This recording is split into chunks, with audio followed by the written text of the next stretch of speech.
wani mutum kuma na yi tafiya kwana na da shi a cikin jirgi na ce mashi baka Abuja ya ce ai bai iya biyan Abuja ga wahala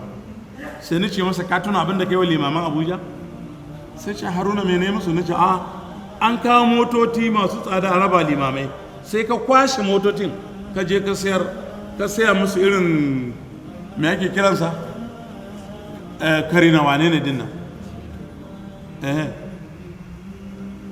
shi ɗaya limamin da yake ya ga motocin mun je mun gani da dare ana sauran kwana biyu za a raba masu yana ta murna ya ce Alhaji Haruna mota akwai AC na ce akwai aka kawo musu mara AC banda shirme kawai mutum ya je ya ta karatu ya kasa fahimta abu mai sauki hudu a tara da hudu ba takwas ba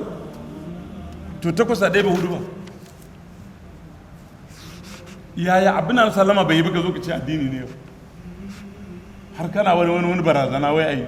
mu ba za mu yi ba mu ba wanda za ka yi barazana da larabci ba ne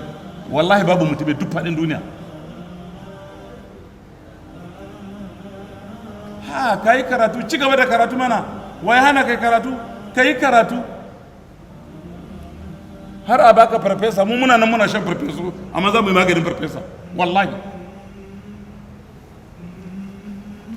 ka yi karatu a baka farfesa mu farfesu muke sha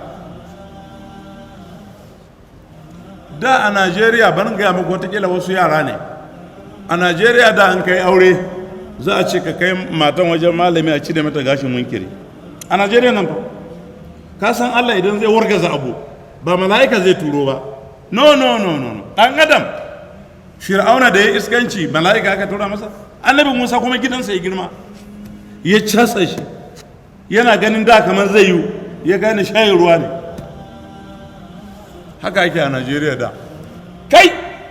a Najeriya kaf masu rike malamai irin bari to sai dai watakila ka sayar ba haɗa masa kuɗi da yi wannan santin sai ya ce ya ba su aljanna to duk cadi waye da dai raƙumi ya ba su da yafi shi rayuwa kan ba gani yake ba wani darekta ya je jigawa aiki daga ministry of health yake jihar su ne ya ce mini don Allah ci gaba da wazi nurse da ya gani a general hospital na jigawa duka ba yan jihar sai na ce wafi ku haifuwa akwai wani wanzam da na sani nace masa birnin kudi ƴaƴansa maza duka 17 ne me zai ba zai 17 a soja ba okay wato to daga ina aka samu nurse din wai daga plateau ne da southern kaduna nace well done na ga da biro tunda sun shiga nan suna taimako mu ko da dai suna mana tsaya kuma wani lokaci